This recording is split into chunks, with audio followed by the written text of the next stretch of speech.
December 7th, 1941, a date which will live in infamy. The United States of America was suddenly and deliberately attacked by naval and air forces of the Empire of Japan. The details are not available. They will be in a few minutes. The White House is now giving out a statement. The attack apparently was made on all naval and military activities on the principal island of Oahu. A Japanese attack upon Pearl Harbor naturally would mean war. Such an attack would naturally bring a counterattack, and hostilities of this kind would naturally mean that the President would ask Congress for a declaration of war. There is no doubt from the temper of Congress that such a declaration would be granted. This morning, Secretary Hull talked with the Secretaries of War and of the Navy. Now the two special Japanese envoys, Admiral Nomura and Special Envoy Kurusu, are at the State Department, engaged in conference with Secretary of State. Their appearance at the State Department on this Sunday afternoon emphasizes the gravity of the Far Eastern situation, where hostilities now seem to be actually opening over the whole South Pacific. Even more important than the visit of Tokyo's diplomats is this news which comes from Pearl Harbor and the news which comes from South Asia. Whatever the diplomats from Tokyo or the cabinet in Tokyo may be saying, there is a conviction in official quarters here that Japan has now cast the die. All the bits of information which came to the State Department and the Navy yesterday and today indicated that Japanese transports containing troops were steaming into the Gulf of Thailand.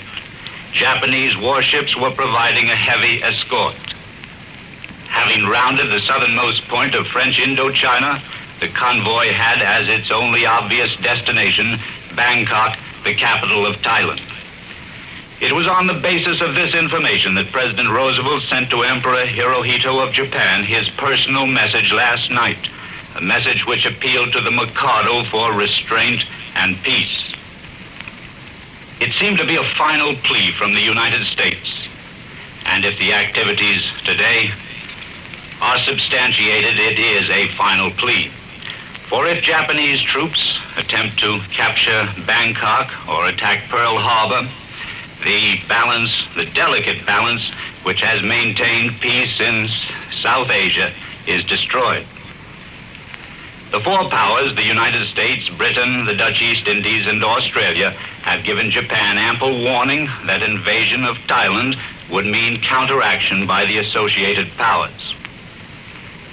These Japanese envoys, Nomura and Kurusu, requested the appointment with Mr. Hull today. The engagement was set for 1:45 p.m. They arrived some minutes late and in turn were kept waiting before the door to Mr. Hull's office was opened to them at 2:20. In the meantime, the President had prepared the statement which announced that Japan was attacking Pearl Harbor from the air. It is possible that the Tokyo diplomats wanted again to assure the State Department that the reports of Japanese troop movements in French Indochina were exaggerated. They did that once before on instructions from Tokyo when the President propounded his question about those movements last Tuesday. At that time, Tokyo replied that the movements were in North Indochina to offset Chinese movements on the Indochina border. The specific information of the State Department now and then was that the bulk of the Japanese troops were being moved to South Indochina, where they were in a better position to threaten Thailand. The President's plea to Emperor Hirohito was also supported by a note of warning. The warning is supported by developments and preparations in this capital. The meeting between Secretary Hull and the Secretaries of War and Navy this morning was an example of the plans that are being laid. It would be a mistake for Japan to believe that these preparations are any kind of bluff. Although officials in Washington are silent on what would be the definite consequences of a Japanese attack on Hawaii or an attack on Thailand, there are indications of what is being considered, and the steps which may be taken this very afternoon. The first would be a severance of diplomatic relations with Tokyo. An immediate naval blockade in which the American Navy would take a leading part along with British units is the other probability. Both these steps could be taken by the President on his own executive authority. But an effective naval blockade, of course, could not continue long without hostilities. As a matter of fact, according to the President's announcement, those hostilities are already underway with the Japanese attack on Pearl Harbor. And just now comes the word from the President's office that a second air attack has been reported on Army and Navy bases in Manila. Thus, we have official announcements from the White House that Japanese airplanes have attacked Pearl Harbor in Hawaii and have now attacked Army and Navy bases in Manila. We return you now to New York and will give you later information as it comes along from the White House. Return you now to New York. London, in many respects, has correlated its moves in the Far Eastern situation with the progress of the American-Japanese discussions in Washington. Australia and Singapore and other Crown colonies have been made ready for any eventuality, and the Far Eastern Fleet has been created, headed by the 35,000-ton Prince of Wales. For a direct report on British reaction to the latest moves in the Near East and the Far East, Bob Trout is standing by in the British capital. Go ahead, London. London heard its first news of the attacks on Hawaii and the Philippines from John Charles Daly in New York just a few moments ago. The report had not arrived in London before this Columbia program began. It is, of course, too early to give you any reaction, but as you know, the British government made plain what would happen if America became involved in war with Japan some days ago. We did get earlier that official report from Singapore that British air reconnaissance in the South China Seas had confirmed the earlier reports of Japanese activities. Japanese naval vessels, including cruisers, seen off the southern tip of Indochina, steaming toward the northwest.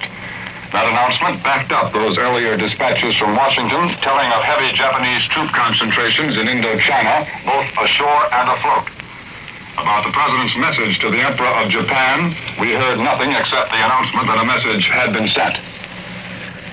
Today's Libyan communique says that yesterday an important battle was joined southeast of Tobruk, where the main German tank forces have concentrated since breaking through the Tobruk corridor. These past few days, London newspapers have been full of discussions about Libya.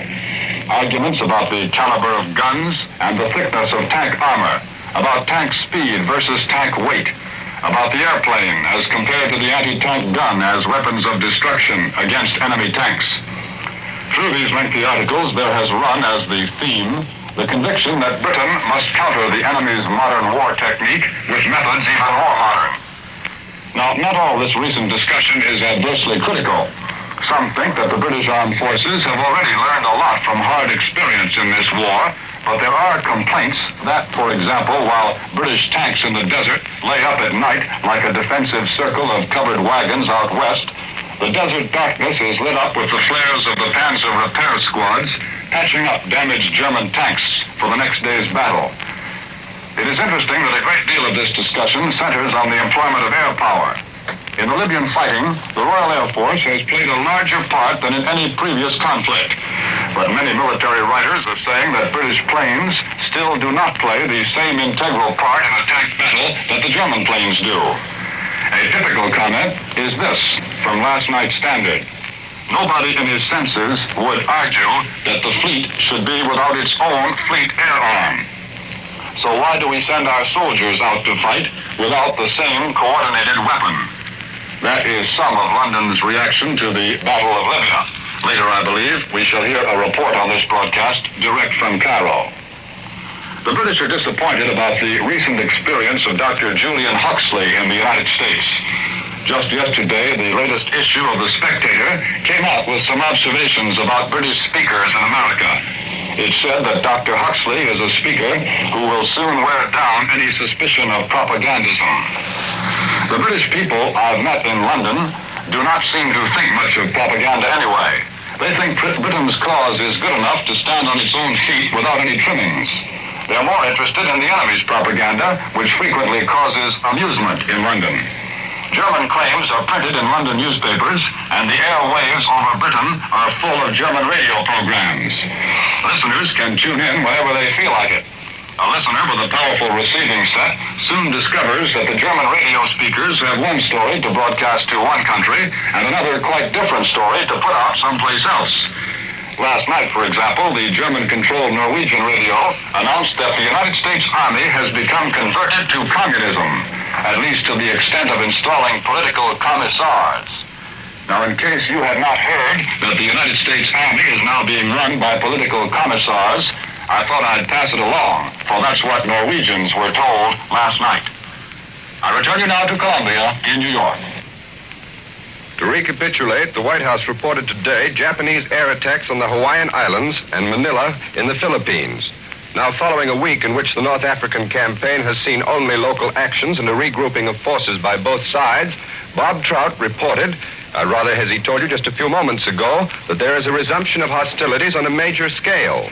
These reports from North Africa are interesting in the North African campaign, but of course the Far East still holds the center of the stage and will probably for some time. Here in the studio with me is Major George Fielding Elliott, Columbia's military expert, who will analyze now these latest developments in the Far East. Major Elliott. The Japanese appear to be taking the offensive in an effort to delay and impede American operations in the Far East. Apparently confronted with a situation in which there was no escape except war, the Japanese have attacked the main American naval base in the Pacific at Pearl Harbor on the island of Oahu in the Hawaiian Islands. This attack is by air and can only come from aircraft carriers, since the Japanese do not have any bases close enough to the Hawaiian Islands from which to launch land-based aircraft. This is a very great risk for the Japanese to place aircraft carriers within reach of the very powerful naval patrol bombers and the long-range Army bombers on the island of Oahu. It is a risk which would only be assumed as a very desperate measure, one which may well result in the loss of the carriers that are making the attack, but may also gain for the Japanese important time to carry out operations in the Far East because of the damage that they may inflict on the naval base and shipping in Oahu, and thus delay the proceeding of the United States Pacific Fleet to the Western Pacific. That is probably the Japanese object, and we don't know yet what success they've had in carrying it out. A Japanese air attack is also being made on Army and Navy installations at Manila in the Philippines. Manila and its surrounding area is also of military importance, but is far less formidable in the character of its defenses than is the island of Oahu, and the Japanese consequently have a greater chance of getting away with the forces that they've have sent there to make these attacks. The Japanese have probably 7 aircraft carriers in commission and an unknown number of carriers converted from merchant vessels. There are at least 3 or 4 of these, and perhaps more, with comparatively small numbers of aircraft, but together they make a formidable concentration, and they can operate about 20 aircraft from these converted carriers and anywhere from 30 to 50 aircraft from their larger carriers. These will include both scouting and fighters to protect the carriers, but in a case like this, a desperate forlorn hope business, they've probably concentrated on bombers and put every bomber on board the carriers that they will handle. They're expecting to take heavy losses, and these losses may be expected. The question is how much delay they have purchased for the carriers that they have risked. An endeavor which we hope has not been successful, so that they might make their attacks and head off American military and naval operations which might constrict Japanese operations in the Far East. Thank you, Mr. Davis. We have been on the telephone with our station in KGMB, which is in Honolulu, and they report to us that the attacking planes number between 50 and 100, that the air raid is still on, and that the anti-aircraft fire can be heard in a steady drone as the attacking planes come in. As Mr. Davis told you, we received a bulletin just a little while ago which reported that there have been some of these, what Honolulu calls unidentified planes, shot down. And this latest report now from KGMB is all that we have to the moment. We will continue to receive reports from there, also from Washington, on the developments in our relations with Japan, the relations which will tell very well as fighters to protect the carriers, but in a case like this, a desperate forlorn hope business, they've probably concentrated on bombers and put every bomber on board the carriers that they will handle. They're expecting to take heavy losses, and these losses may be expected. The question is how much delay they have purchased for the carriers that they have risked. An endeavor which we hope has not been successful, so that they might make their attacks and head off American military and naval operations which might constrict Japanese operations in the Far East. Thank you, Mr. Davis.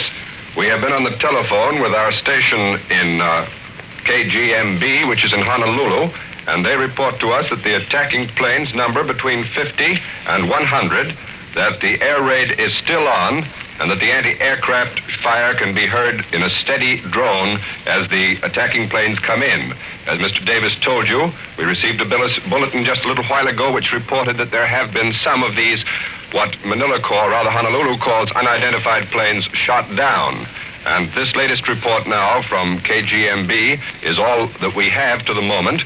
We will continue to receive reports from there, also from Washington, on the developments in our relations with Japan, the relations which will tell very shortly the story of what is to happen in the months that are to come. And Columbia will bring you important news bulletins during the broadcast of the New York Philharmonic Society. These apparently attacked Shanghai at night, shelling and machine gunning the Bund and occupying the main waterfront. They are reported to have sunk a British gunboat and taken over the American gunboat Wake, which was in a partially decommissioned condition, acting as a communications contact for the American consulate in Shanghai. There should be little trouble in taking over the international settlement if the Japanese have not already done so. They probably have. That means that 2,000 or 3,000 Americans are stranded there, unable to get out. The latest news of what was happening in Shanghai, not in much detail, came to us through a German radio report from Shanghai itself. When word first came to Manila that Honolulu had been attacked and bombed, the world thought it was Manila that had suffered. That was apparently due to an erroneous report. One came through later here from London to the effect that Manila had been bombed. So far, it is not true. But things have been moving very fast since word came about the Honolulu bombing. General Douglas MacArthur, head of the United States Armed Forces in the Far East, was officially informed of the surprise attack on Hawaii in the middle of the night. Well before dawn, the Air Force had planes in the sky. The armed forces of the Far East are on alert and in the welter of action. They are rolling into position at strategic spots. Beaches where landings might be affected are reinforced according to plans laid long ago. General MacArthur's first concern was for panic. He issued a calming statement telling the Filipino populace not to lose their heads and turn into the country, blocking roads and highways which the military needs urgently for its own use. General MacArthur commended the populace for its poise and self-control during the last few weeks of uncertainty and anxiety here. And in a statement, he said, quote, "Nothing can help our military effort more than a continuation of this calmness and self-restraint. Each individual should continue with fortitude his usual routine and be prepared to carry out with promptitude such directions as the authorities may order. These orders will be for the security and well-being of the people. The military is on the alert, and every possible defense measure is being undertaken. My message is one of serenity and confidence." End quote. then General MacArthur made another move. With the consent of President Quezon, the Civilian Emergency Administration, which is the Filipino-operated agency for protection of the civilian populace, has now been made responsible to the headquarters of General MacArthur. CEA officials are now reporting in, and measures for the civilian defense will be issued very shortly, General MacArthur said.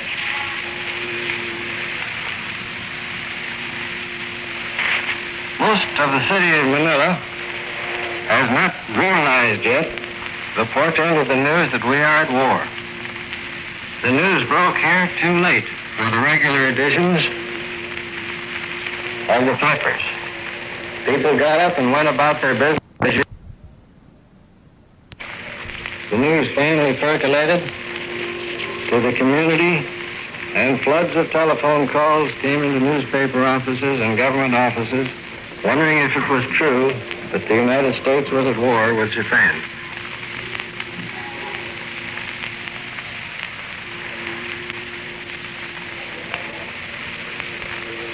I have just passed a whole schoolyard of children doing their morning exercises.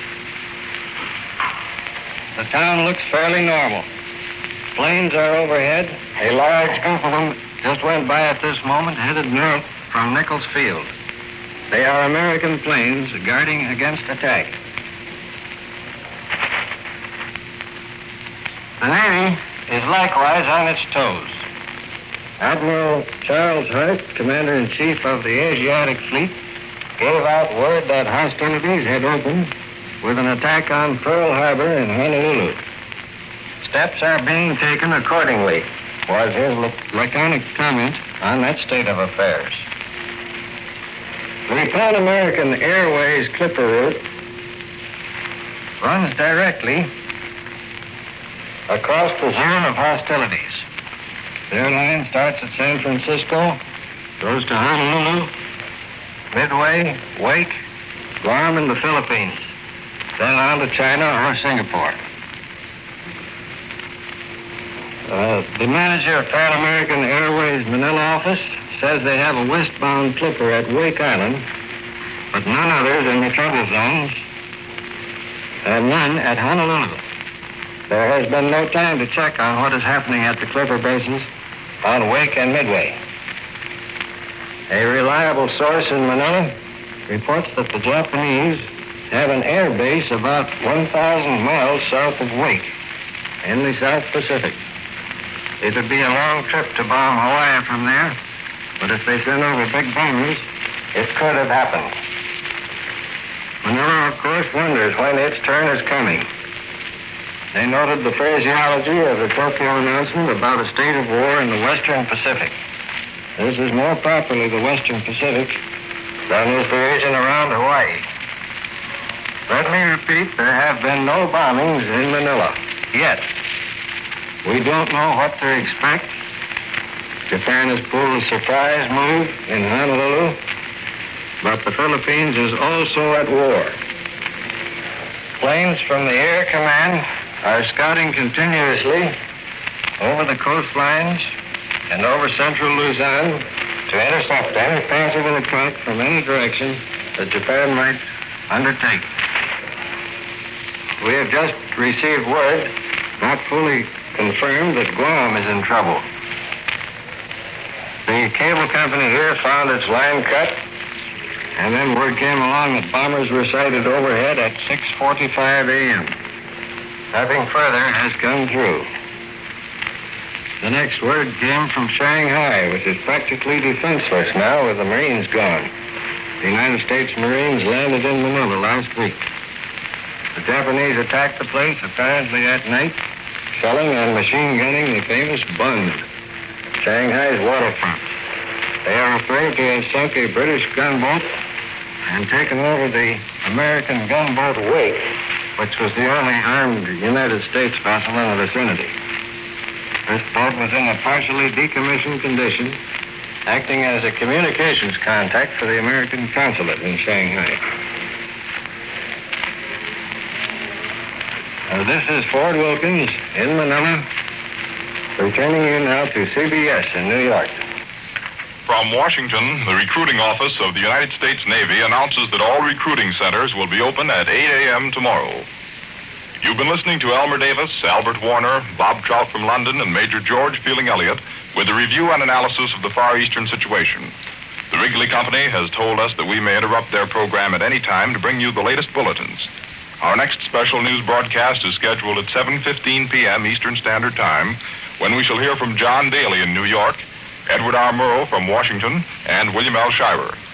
But now, we return you to our regularly scheduled program.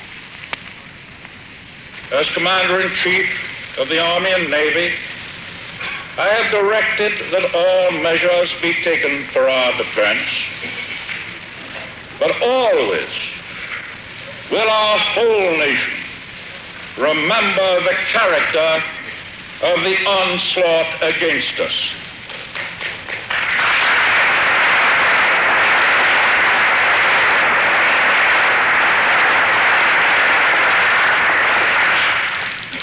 No matter how long it may take us to overcome this premeditated invasion, the American people in their righteous might will win through to absolute victory.